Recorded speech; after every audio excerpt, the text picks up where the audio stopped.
views and opinions of the guests on the Wyleaner Show are those of the guests and are not necessarily the views and opinions of the hostess Wyleaner and or her co-host.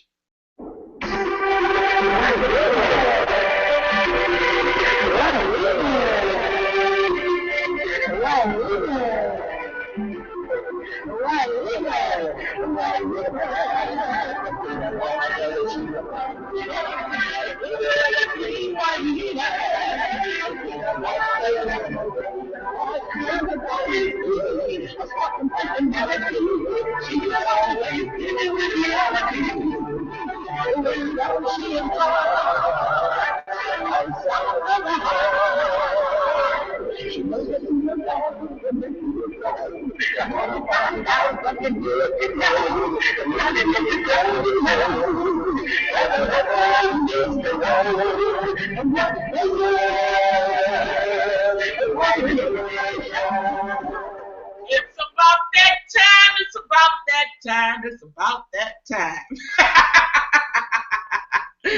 I tell you what, y'all, I want to welcome everybody back. It's time for the End Time Prophecy Final Cut, Part 3, and the Final Cut. End Time Prophecies between these two guys and their differences in their beliefs. I tell you what, we are getting ready to rock the boat with y'all today. It is going to be on. I want you to know it. I want you to know it. I have both of my guests back with me today. I have both of my guests back with me today, and I'm excited about it. I am looking forward to what we have got going on today. We are going to talk to y'all and share some information on with you right here on the Wyleaner Show. Y'all know who I am. I'm Wyleaner, the Las Vegas Queen of Gospel, and I'm excited that you came back with us again today. And look, I want to welcome everybody back. I want to welcome everybody who is watching out there on WyleanerTVShow.com and everybody who is watching on YouTube and Google Hangout and Tumblr and all of our Facebook fans and everybody who is listening on Spreaker. Everybody, everywhere who's tuning in to the Wyleaner Show, all over the whole wide world, I tell you what, you are, you're in the right place, okay? You're in the right place right here, right now, today. This is the place to be. And so I'm looking forward to getting the rest of this information from my guests that I have with me today. And if I tell you what, I know they have got some information that they're going to share with us, and I want to give a shout out to my co-host out there, Miss Amy. She's not with me today, but she'll be back sooner or later. Y'all know how young folks is; they can just do what they want to do. But anyway, I'm excited about being back here today. And so I'm going to welcome my two guests. We're not even going to take a break today. We're going to get right into the discussion. And my guests are with us today. And I want to welcome each one of my guests back that I have with me today. I want to start by welcoming Brother Damon. Brother Damon Naylor, I'd like to welcome you back, Brother Damon. How are you today?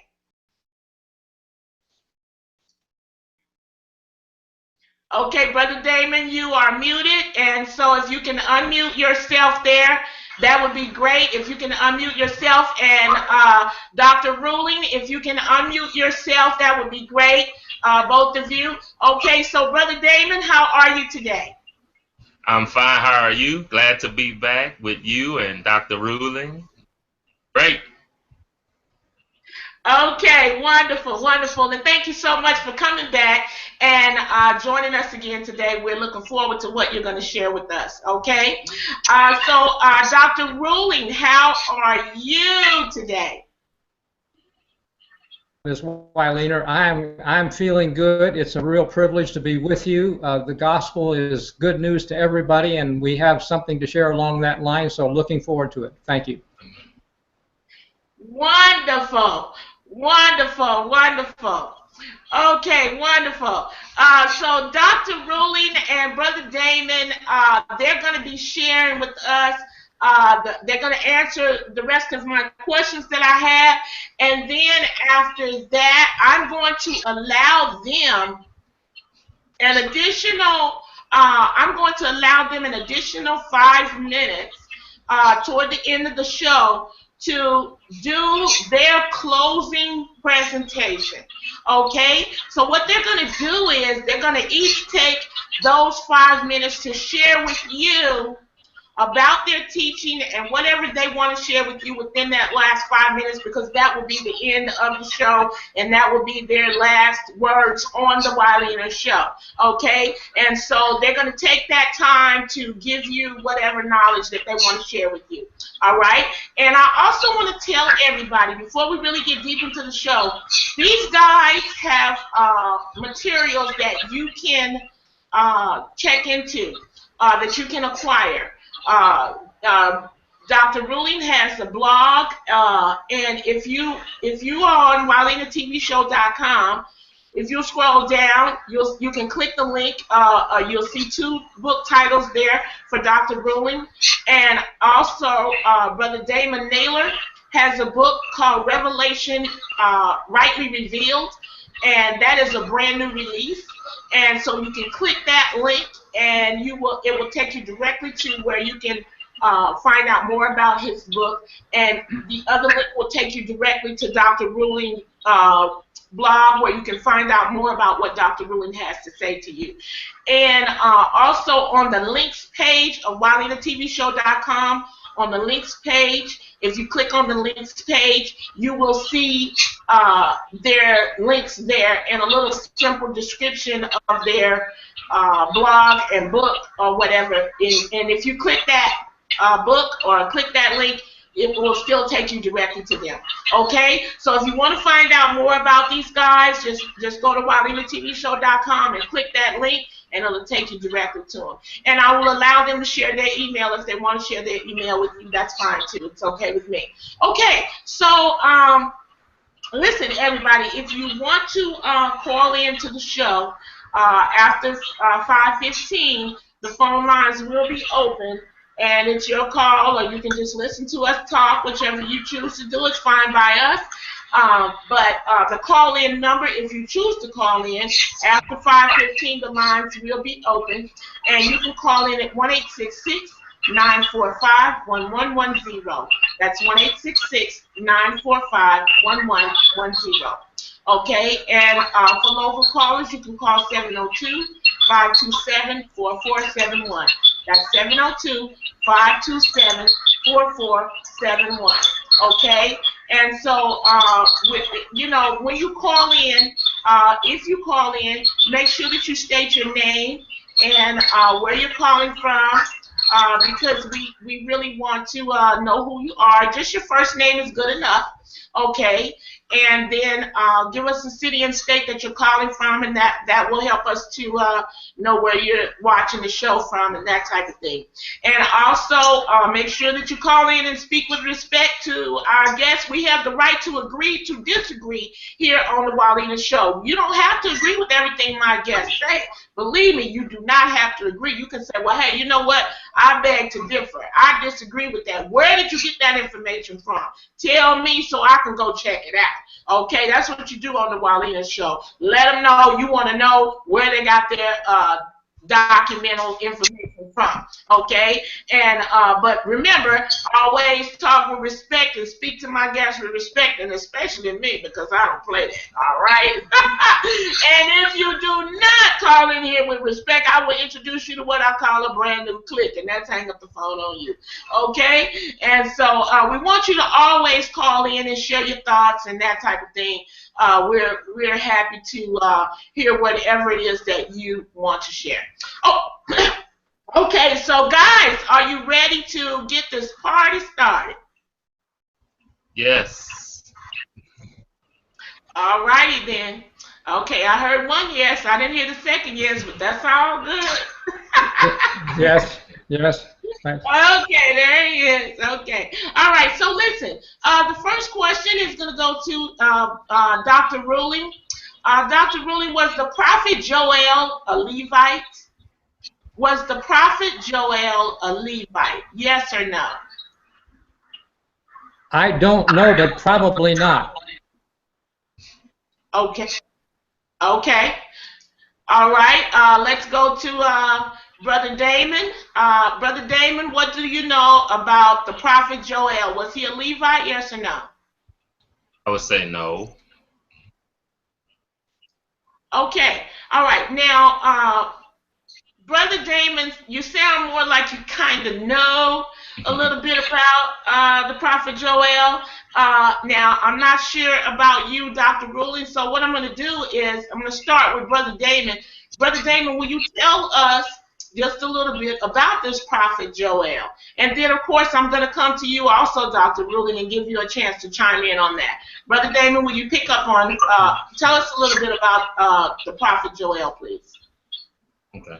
Well, I don't know much about the prophet Joel, but I do know basically with the prophetic ministry, most of those who were called into the prophetic ministry weren't a part of the priesthood, because God would choose these messengers to literally rebuke the priesthood because the priesthood had gone astray and gone awry. And so that's why I would say, you know, he wouldn't be a part of the Levitical priesthood, because it was during those times, most of the times, the prophets would have to rebuke the priesthood for what they were doing. But yes, ma'am, that's like I said, I don't know a whole bunch about his background, the prophet Joel, but I do know that each of the prophets were having to deal with and correct the Levitical priesthood. So I know God wouldn't call someone from the priesthood to correct the priesthood. So I'm using that concept to answer this question. Okay. All right. Thank you very much, Brother Damon, for sharing that. And Dr. Ruling, would you chime in on that, please? Everything Damon said, and I'd like to point out something interesting that Joel said in Joel's 2nd chapter, the 31st verse. He said, "Turn to blood before the day of the Lord," but the Hebrew word for before is panim. It means facing the day of the Lord. And there are 5 events from last year that face this year for Day of the Lord or the end time period. So that's why I think big things are going to happen this year and up for us. He's a good prophet. Thank you very much. Okay. All right. Thank you, Dr. Ruling. Thank you, Dr. Ruling. Dr. Ruling trying to make sure the rubber meets the road on the wireless show. I can hear it in his voice already.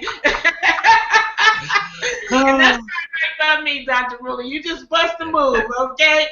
Okay. So listen, guys, I want to know, who are the Jews? Are they the same as who we know today? Are they somebody else? You know, some people say, you know, there's different definitions on who the Jews are.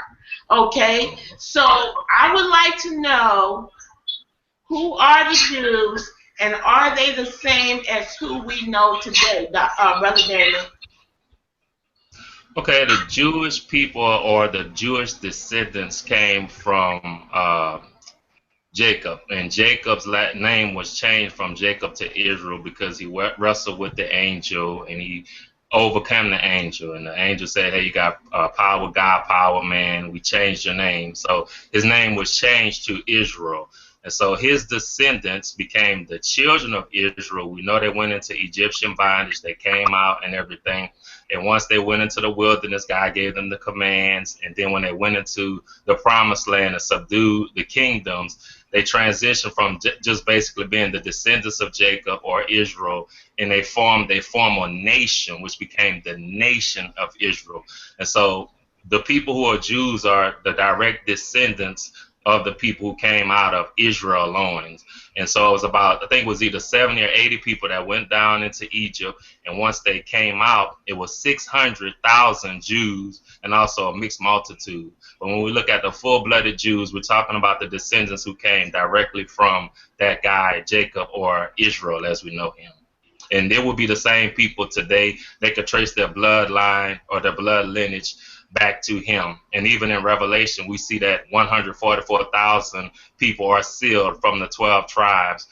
Jacob, he had 12 sons, and they are the descendants from Jacob and his 12 sons. Okay. Okay.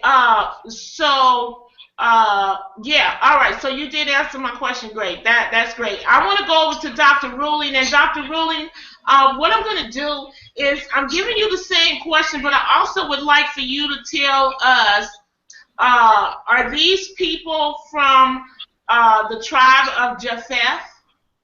And if not, who? I want to know three things from you, Dr. Ruling.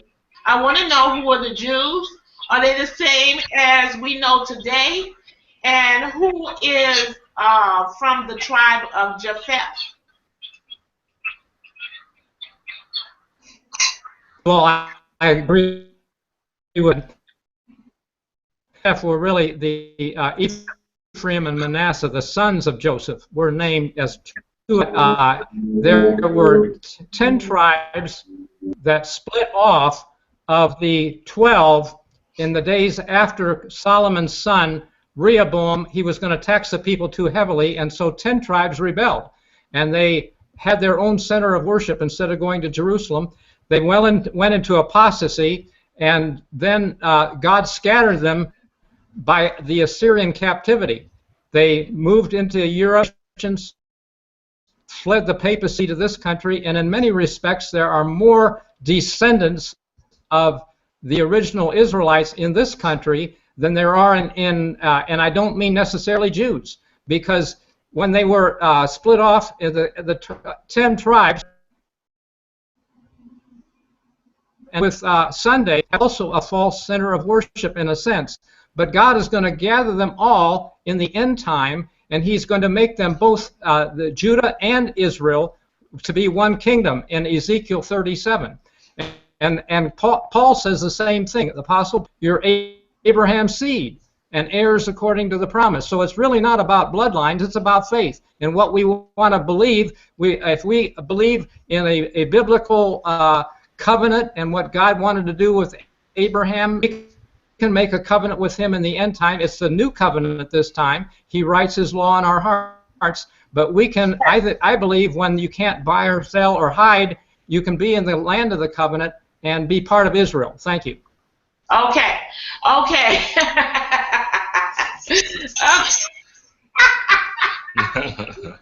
Okay, Dr. Ruling. Dr. Ruling, I mean, you're running amok. You are running amok on the Wild Lady Show, Dr. Ruling. I hear you talking. I hear you talking. Okay, the rubber meets the road on the Wild Lady Show, and I hope y'all know it out there. All right. Okay. So, yeah, Dr. Ruling, he just runs on off and leaves me. I tell you, I have trouble trying to keep up with him. Okay. So listen, guys. My next question is the Bible What Bible passages declare that God would not forget His people, the Jews? Okay, what Bible passages declare that God would not forget His people, the Jews? I want you guys to stick to my question now, okay, please. What Bible passages declare that God would not forget His people, the Jews, Brother Damon? Okay, I know in Romans chapter 11, Paul deals with the concept of the Jews being engrafted in the latter times, at the latter part of this grace dispensation. Then we also see in Revelation 7 what 144,000 was sealed, and then in Revelation 14 we also see the 144,000 with Jesus on Mount Zion. And so I know specifically Romans 11 deals with that concept of what you're talking about, how He didn't cast them off and He didn't forsake His people Israel. So specifically, I would say Romans, that whole chapter, Romans chapter 11, you can find that information where the Jewish people, the physical Jews, will be saved at the end of this dispensation.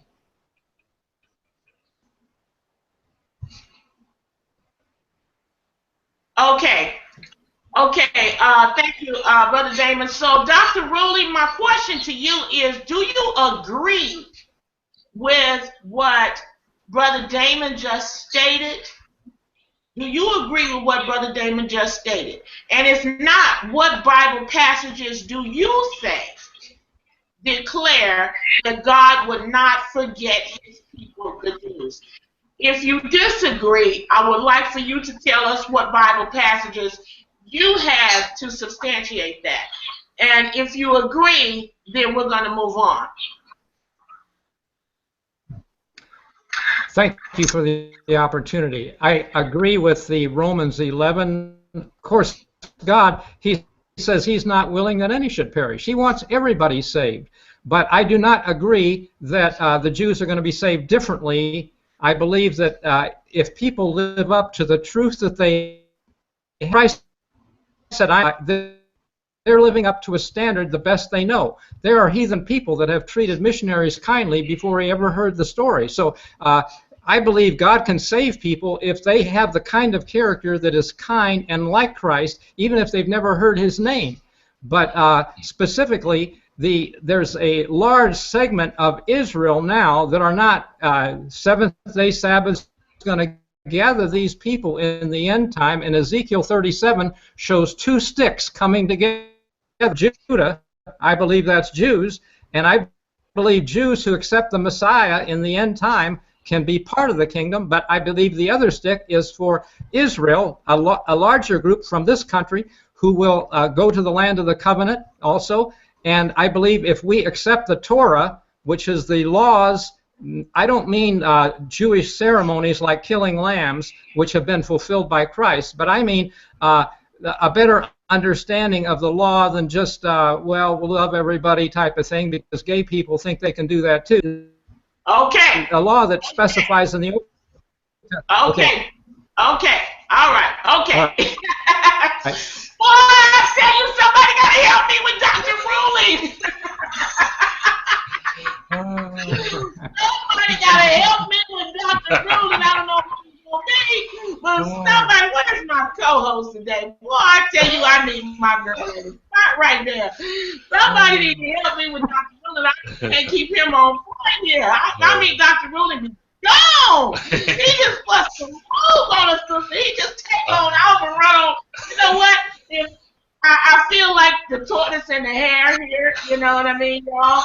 I feel like the tortoise and the hare here, and believe me, I'm the tortoise, okay? Believe me, I'm the tortoise, because I think Dr. Ruling is the hare, and he is already gone. Done left a sister behind. Okay, but anyway, it's all good. Listen, guys, I tell you, I just love doing my show, and I love having a ball with everybody that comes on the Wally Show. So, listen, guys, the Bible, what Bible passages, once again, what Bible passages, Dr. Ruling, predicted that the Jews would be exiled and scattered from their land? What Bible passages? I want you to tell me, Dr. Ruling, what Bible passages, okay? What Bible passages predicted that the Jews would be exiled and scattered from their land? Please.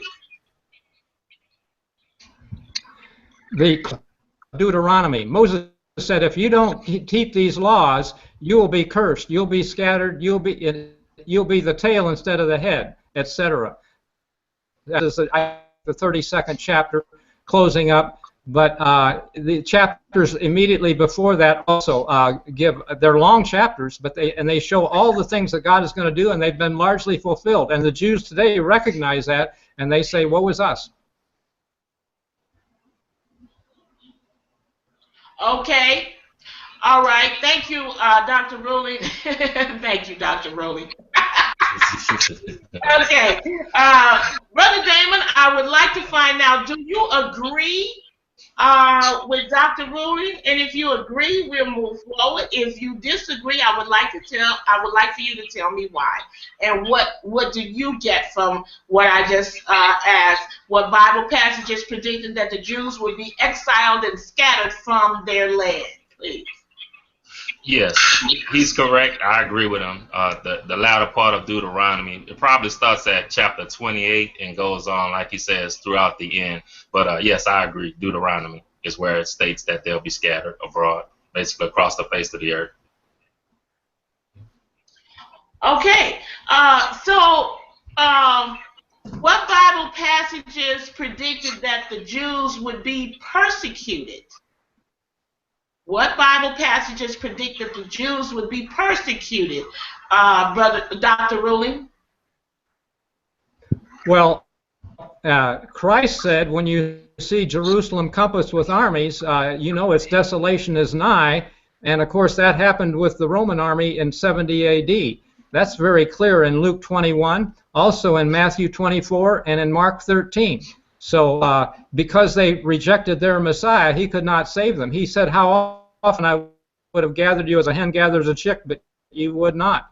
See, he loved them and tried to give, obeyed Christ and fled, were spared by a terrible siege that happened to Jerusalem. Okay.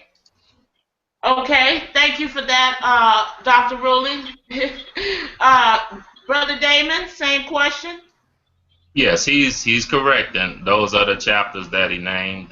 Matthew 24. I can't remember the one exactly in Luke, but then also in Mark. But yes, it's foretold in the Gospels that they will be persecuted. And yes, like I said, I agree with those chapters, and we find them in the Gospels. Okay. Now, thank you. Now, listen, I'm going to ask you guys two questions. So, this first question that I ask you, I need you to make sure you pay close attention to the question, okay? And don't go outside of this question, please, okay? The question is, what do you consider to be the second most important sign and why? The second most important sign of the end times and why?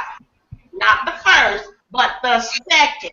Please, Brother Damon, please. I would say the second most important sign would be the rebuilding of the Jewish temple. Okay. Dr. Ruhling, would you chime in on that, please? Do you agree? No, I don't. I think the impending sign is the destruction of Jerusalem. It will be a heads up, but it won't be as big as what hits this country a month later, which is the biggest sign for America. But I think we will see Jerusalem. Dr. Ruhling. Okay. Dr. Ruhling, okay. You got to stick with me. I asked you for the second sign, not the most important sign.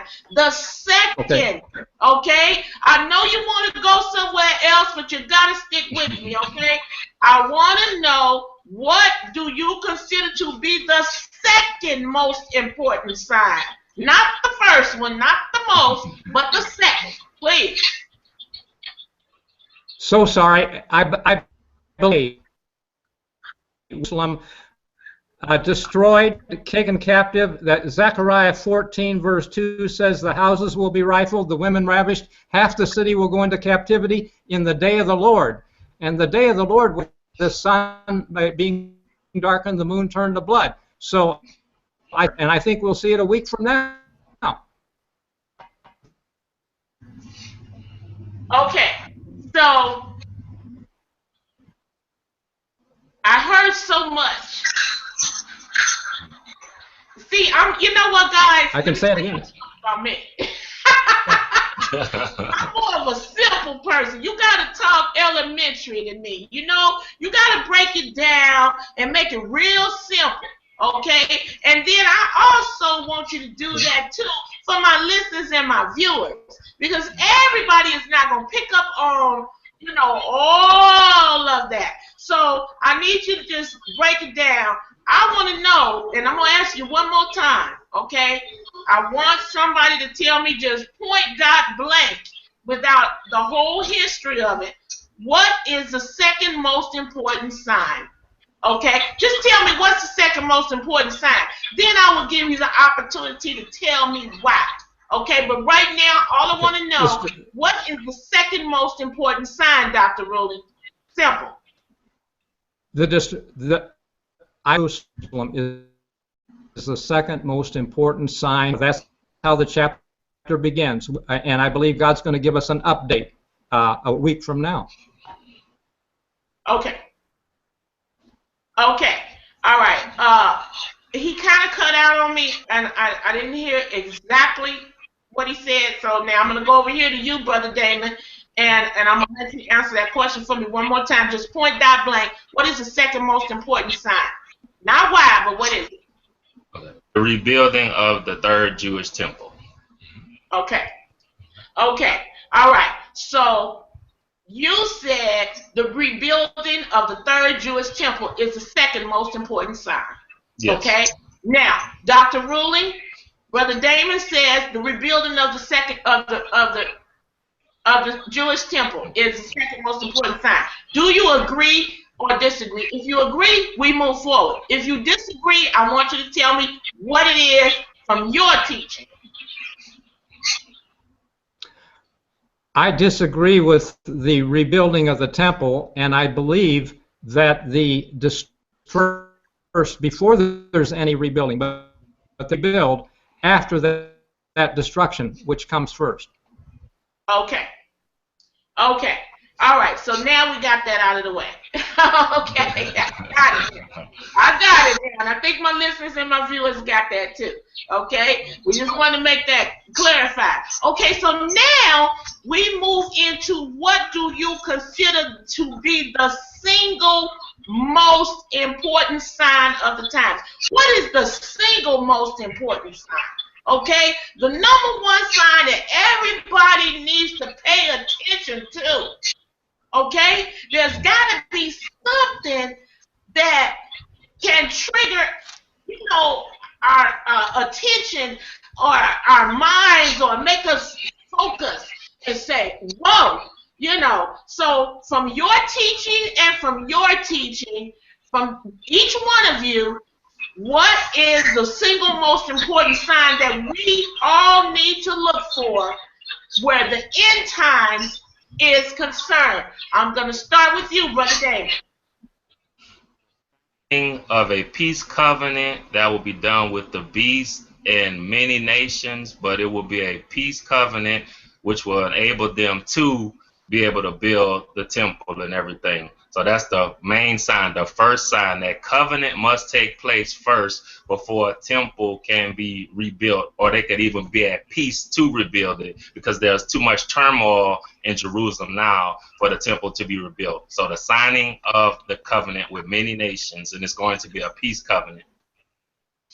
Okay, okay, so what I just got from you, Brother Damon, is that you're saying that there's going to be, they got to all come together and sign something like a peace treaty or something. Am I okay? All right. So they got to come together and sign something like a peace treaty. And when we see that everybody, that all these nations, are you speaking of the nations, Brother Damon? Yes, ma'am. Various nations. The Bible says many nations come together to sign a peace treaty in Daniel. Okay. All right. So you're saying that all these nations are going to come together and they're going to sign this big peace treaty. And so that is the sign that everybody needs to look for, that has to do with the end of time. Am I correct on understanding what you just said, Brother Damon? Yes, you're correct. Okay. Thank you very much. Yes. I'm doing good, y'all. You got it. You got it. You got it. I'm good with this, you know. This is not easy. Okay, so now for the hard part, to go to Dr. Ruling, okay? You know, Dr. Ruling not going to make this easy on me, I already know. Okay, so Dr. Ruling, you have got to help a sister out here. Do you agree with what Brother Damon just said? Now, if you agree, then we good to go. But if you disagree, then we need to chat a little bit more. Okay? So I believe that you disagree with Brother Damon. So I'm going to allow you to chime in on that, Dr. Ruling. Is there going to be under your teaching and your belief, is there going to be a big peace treaty signed between all these nations, and that's the number one sign that we need to all pay attention to and be ready for, or do you disagree? I agree that it's that important, and I disagree that it is that soon. And I believe that we will soon see the book of Revelation begin with an encoded earthquake, big, huge, as a trumpet in the book, verse 10, goes back to Sinai when the mountain shook and the trumpet was very loud. It's also of Laodicea. He says, "Stand or knock," but that's historically in 63 A.D. Also, Roll 3:16, the Lord will roar. And so this earthquake is encoded in different ways, but Revelation starts with a huge event, and I believe it will hit America this spring, disprove all these rapture teaching people that think that they're going to be raptured out of here first. So I think that's in a nutshell. Further if you want. Also, by the way, let me say this, that it's on my website, mayjudgmentday.com. mayjudgmentday.com explains this earthquake as the leading event. Thank you. Okay, well, thank you very much for that, Dr. Ruhling. Now, listen, we have a caller on the line, and let's see what the caller has to say. Hello, caller, how are you? Hey, Queen Wylena, how's it going? Wonderful, absolutely marvelous, and thanks for tuning in to the Wylena Show. Will you state your name and where you're calling from, please? This is Brother Marcello calling from Houston, Texas. Okay, Brother Marcello calling from Houston, Texas. Do you have a question or do you have a comment, Brother Marcello? Well, I have a comment. Okay, go right ahead. My comment is that I want to say that the second most important thing to me would be the abomination of desolation spoken by the prophet Daniel, which Jesus talks about in Matthew 24. But the first and most important thing would be the rapture, because if you're here during the signing of the peace treaty, then that means you have missed the rapture. And if you're here, just like Jesus told the disciples, asked Jesus, "How will we know the end of the world until you're coming?" He told them, "Speak to the mountain." So when they see the prophecy spoken by the prophet Daniel, then they need to be getting out of Jerusalem, fleeing to the mountains, because they won't be able to buy, sell, or trade. That's why Jesus has to put a seal in their forehead. They're going to have to be sealed in order to escape, which I think some of them will go through the tribulation period, but he's going to seal them off, so those will be the 144,000 Jews that will actually make it through the tribulation, but also make it into heaven. Okay, so Brother Marcello, I think Dr. Ruhling wants to chime in on what you just said, so I'm hoping that you have a headset on so you can kind of stick with us a little bit, and you'll be able to hear what Dr. Ruhling has to say. Okay, are you wearing a headset, or do you need to hang up and listen to Dr. Ruhling?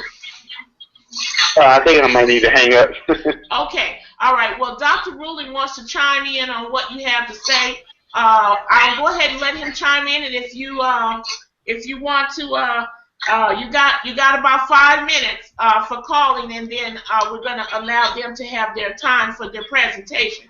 So if you want to hang up and listen to what he has to say, you can call right back if you like. Okay? Okay. All right. Thank you for calling in, and we're going to go ahead and let Dr. Ruhling comment on what you just said. Okay. Okay. So, Dr. Ruhling, would you like to go ahead and chime in on what the caller just said?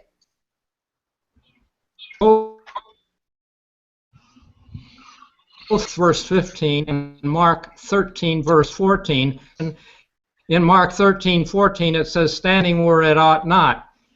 And I believe, first of all, the early believers looked to mean Rome. And when the Roman army came in 66 AD under the general Cestius, they fled the siege when Titus returned 3.5 years later.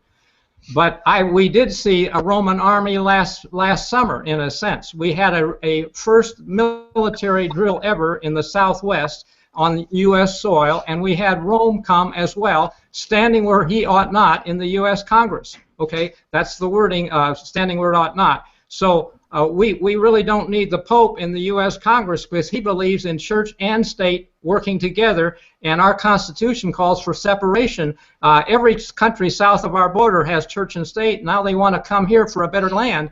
It's not good for what they have down south, and why does the Pope try to tell us to do it his way? That's the abomination that makes desolate. It has desolated the faith of millions. Are you hearing me? Okay. Okay. Yes, you cut out a little bit there, but we did hear you. And so thank you for that. And I guess the caller heard you. I'm not sure. You know, he said he would call back if he needs to chime in further. Okay. So Brother Damon, would you like to chime in on what the caller had to say as well? Yes, everyone is going to be here during the tribulation, as far as the remnant Jews and born-again believers. If we're alive, then we're going to be here during the tribulation period. There's no rapture before or in the middle of the tribulation. Matthew 24 specifically says immediately after the tribulation of those days, that's when the Lord comes back with the seventh trumpet. So that means we go through 1, 2, 3, 4, 5, 6, and the final trumpet is the one that begins the rapture, or biblically speaking, it's called the first resurrection, the coming of the Lord, the day of the Lord, the day of redemption. And so in several passages, Jesus gives the example of him coming as a thief. That's in Matthew 24, also in 1 Thessalonians 4, and really 5, but you have to read 4 to understand chapter 5. And then also with the 6th vial in Revelation, he gives in those 3 instances how he's coming back as a thief. And so everyone's going to be here during the tribulation. It only lasts 3.5 years. Some people teach it erroneously, saying it's 7. The Bible only teaches 3.5. And it's at the conclusion of that Jesus comes back. And so that's what I feel, you know, that's what I feel, that's what the word teaches. The rapture takes place after the tribulation. Okay, thank you, Brother David, for that. Dr. Ruhling, you got 30 seconds to make your comment. 30 seconds. I was very, very pleased to hear Brother Damon say that he did not believe in pre-trib rapture. I agree with him on that. I believe that the coming that's secret and surprise is really impending with this earthquake, and that's the knock. In Luke 12:36, that when I come and knock, you must open immediately. And the web page that I gave, May Judgment Day, explains that to the wedding parables. It's the wedding parables is what happens with the knock. Thank you. Okay. All right. Okay. Listen, guys, I gotta ask you one more question, and after you answer this question, I want you to answer this question in 30 seconds, really, because now we're getting ready to go into your presentation time. All right. So I don't want you to take a long time with my answer for this. Okay. I want to know one of 2 things on each one's behalf. Okay. The end times is, do you believe that do you believe that one person is going to be taken away and the other one is going to be left here in the middle of the day, planes dropping out of the sky and things like that? Or do you believe that the sky is going to open up and that God or Jesus, whichever, is going to come down here and claim his people? Which one do you believe, if either? I don't want you to take all day to answer this, please. Brother Damon. I believe both. The Lord descends in a cloud, and like you said, the people are going to be taken. Some people who are not ready for redemption, they're going to be left here. But those who are ready will come to meet the Lord in the air while he's on the cloud. Okay. Do you believe what's going to happen to the people that are dead? Are they going to rise up out of the ground and be taken up as well, Brother Damon? Yes, that's the first resurrection. That's what that is. Yes. Okay. All right. Dr. Ruling, the same question to you quickly. Do you believe one or the other? People are going to come up, one person is going to be taken, the other one will be left here? Or do you believe that the clouds are going to open up and God is going to come down, or Jesus is going to come down and pick up his people and take them back up somewhere? What do you believe? Please, quickly tell me. Thanks. The phrase "one taken and the other left" is misquoted by the rapturists, who think somebody is going to be taken and the people left behind are lost. But if you go to Luke 17, the closing verses, the last verses of Luke 17, they ask, "Where, Lord?" And he says, "Where the body is, there will the eagles be gathered." So where they're taken is not good, it's to destruction. And it's not about a rapture to heaven. But I do believe, like Brother Damon says, that Christ is going to come and some will be resurrected. Those that are righteous will be resurrected and go to heaven with him. And those that are not are slain by the brightness of his coming, and there's a lot of people going to die then as well. Thank you. Okay, all right. Thank you for answering that on both behalves. Okay, so now listen, guys, it's your time to do your 5-minute presentation. This is your close. You're done. When I cut you off, you are done, okay, on the Wiley Show today.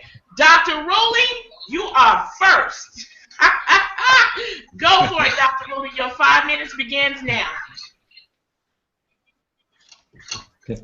That the impending event is signaled by what happened last year, 5 when-then signs, which include the sun darkening, the moon turned to blood, the peace and safety agreement, the gay marriage.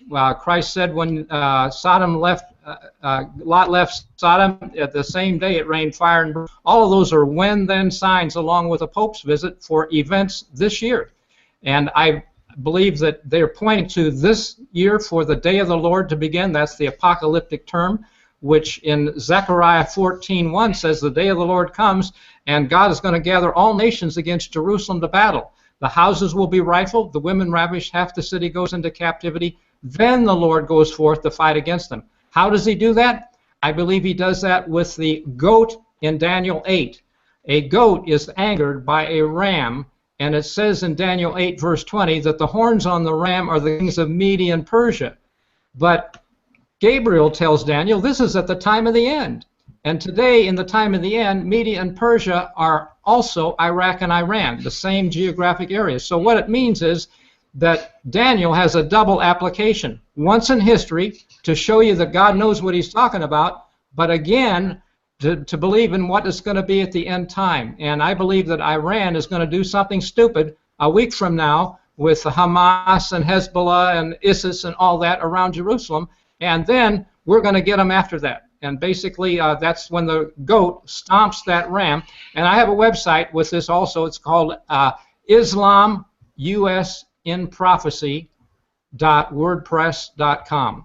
islamusinprophecy.wordpress.com. In fact, I forgot to tell you, if you just go to mayjudgmentday.com, that link is on that page, along with some others, the 5 when-then signs, 3 timelines that intersect the papal visits to show that we are really out of time, running on fumes right now.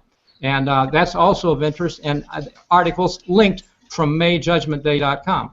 So the bottom line, though, is really the rich reward. You know, if we don't get it right, Luke 12:47 says we will be beaten with many stripes.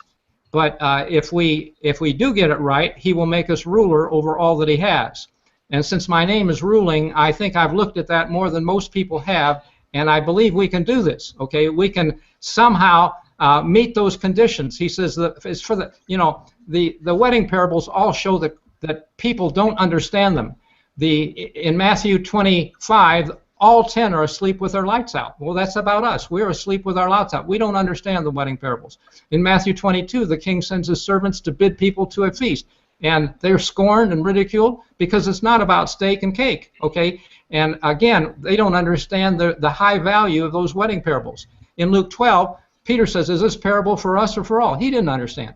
The point is, though, we can understand it, and I have an explanation on mayjudgmentday.com of the wedding parables and how we can meet the requirements and be prepared for what's coming. Because if we open to him when he knocks, this isn't a snatch to heaven. We're not going out of here. God throughout history has taken people through trouble.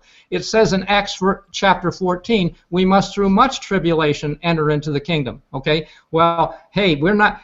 Why would God rapture a lukewarm group of people that he says are wretched, miserable, poor, blind, and naked? You know, that he's not eager to get us to heaven. We've got to get our Christianity refined. We have to have the new covenant written in our hearts and be ready for his coming. And all this comes through a tribulation period, in the end, a refining period that I have to differ with Brother Damon. I believe there's a 7-year period like Joseph's 7 years of famine. Nebuchadnezzar ate grass for 7 years. Jericho was a 7-day conquest. They went around each day blowing a trumpet, and there are 6 trumpets in Revelation 8 and 9. And then they went around on the 7th day with 7 trumpets. That's like the 7 last plagues. So we got a lot ahead of us, but we can do this if we are ready for the start, which I think is impending on us. So go to the website, mayjudgmentday.com, read the article on the right-hand side especially, and there are links on the left-hand side to follow what you say.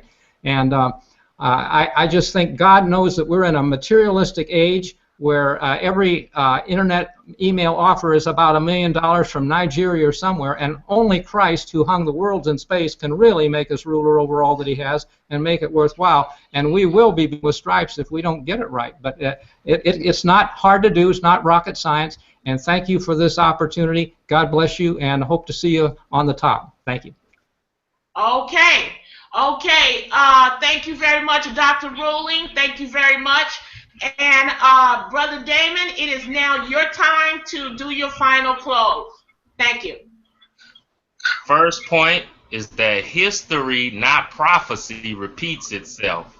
Okay, either all of the puzzle pieces fit or something is lacking. As a result, the prophecy has or hasn't occurred.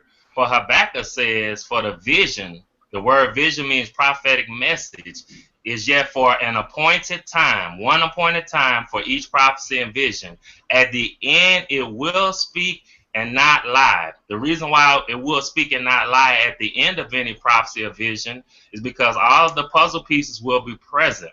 Before all of the puzzle pieces are present, which is at the beginning and in the middle of a prophecy, it seems as though there are lies because elements are missing.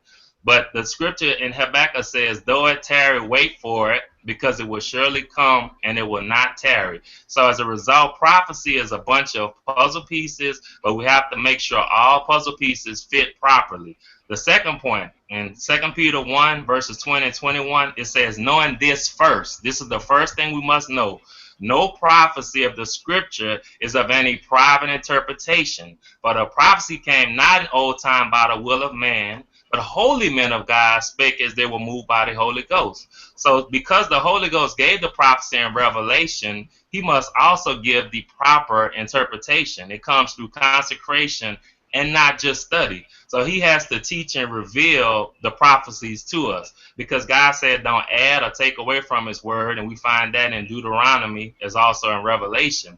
So when we have and develop private interpretations, we do just that. We add and we take away from the word. So how do we accurately present prophecy? The scripture teaches us in Isaiah 28 that precept must, is not optional, it's mandatory. It must be upon precept.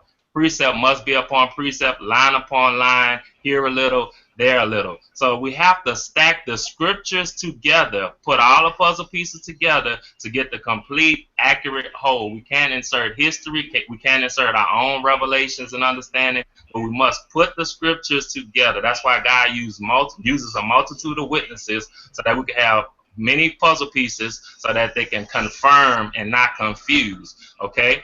The third point I want to make is that in Daniel, God reveals 4 kingdoms to Daniel by using 4 different elements.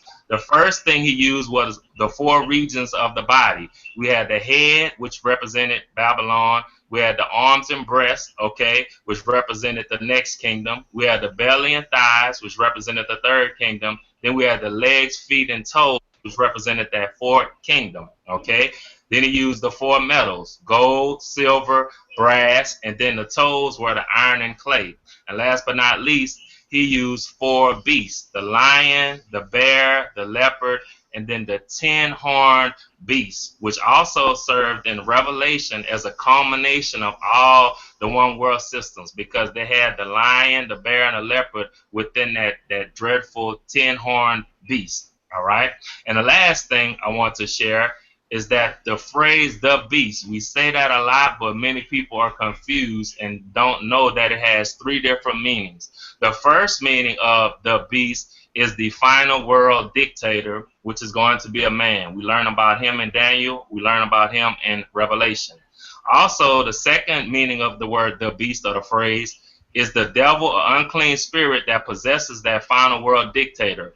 At the end of Revelation, we see that unclean spirit, that devil, coming out of him, as well as the one that was in Satan, and as also the one that was in the false prophet. So we see that spirit coming out of him. So when we say the beast, we're also referring to that spirit in certain contexts. And last but not least, when we say the phrase "the beast," we're referring to that 10-king united system that will be led by that final world dictator, the man, and the unclean spirit within him. So in each context, when we hear the beast, we have to know which one is it referring to so that we won't get confused. And so those are my basic points I wanted to cover to let everybody know, so you can have a full understanding, especially concerning prophecy. We have to have the scriptures aligning themselves together. We can't insert our own ideologies and perspectives, but we got to put the scriptures together, and it will make that full prophetic puzzle piece.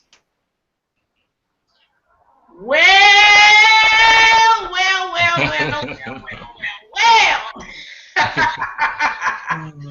I tell you what, y'all, it is time to go. It is time to get up out of here. I just want to say once again, thank you very much to my guests.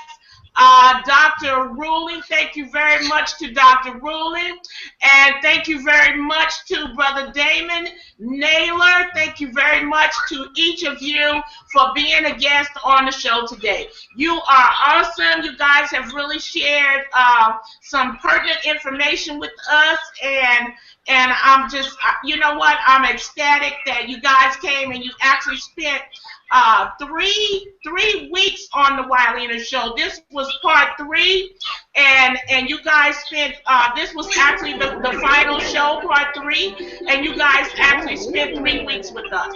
And so I'm excited about the fact that you came. I appreciate all the information that you shared. And I want you guys to know, I want everybody to know what I always tell you. I say the same thing all the time. Listen, people, there's so much out there. There's so many different teachings and so many different beliefs, so much going on in this world that we live in today. You have got to study for yourself. You have got to study for yourself. There's so many different teachings and beliefs out there. You will be confused. So you got to study for yourself. Get in the books, get involved, get on the internet, do what you got to do, get the encyclopedias, but study for yourself. Don't wait for the person up front to tell you everything you need to know. Do what you got to do, because you owe it to you to study for yourself.